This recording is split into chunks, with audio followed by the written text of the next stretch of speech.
New census data shows that California and New York saw a mass exodus, I don't know, 500,000, wow, of people, with their populations dropping by around 500,000 people. It doesn't say is that in a year?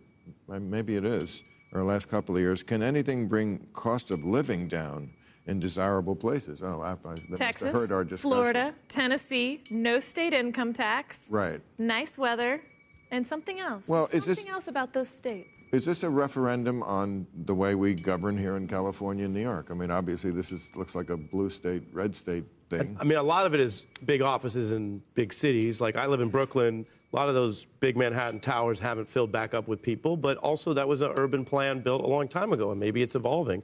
I totally get it. I mean, in all fairness, I think it's fine if people don't want to be in these super expensive cities and go somewhere else, especially if they don't have to commute to one of those skyscrapers that often, then fine. But I think in New York, from what we can see anecdotally, I don't think all those buildings are going to fill back up. They're not. And that's okay. Yeah. You know, I think one of the good things that happened with the pandemic was when time stopped, we got a chance to sort of reassess. And we were saying to ourselves, why do we need to go to work 5 days? And we don't. Not from, you probably should work 5 days, but maybe you could get your work done in 4 days. They found when people work 80% of the time, if they get paid the same, they do the same amount of work. Because most people, in an 8-hour day, they work 3 hours.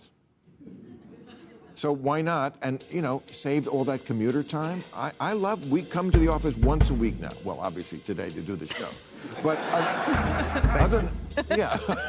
you're welcome. It was a pleasure. But other than that, once a week. And I feel that's perfect. We could do the rest of it at home. I don't need to see my lovely staff. I love them, but once a week is perfect. Here's the problem. And I mean that in the... Totally agree, but we are losing something. I mean, I work from home, so take this criticism for what it's worth. But our generation, we already got mentored, we already got trained. I think about lawyers, law firm partners aren't going in anymore, and those associates aren't learning how to do a trial. God knows we don't learn it in law school.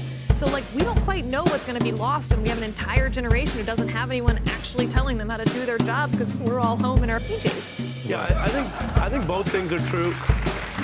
PJs. I think both things are true.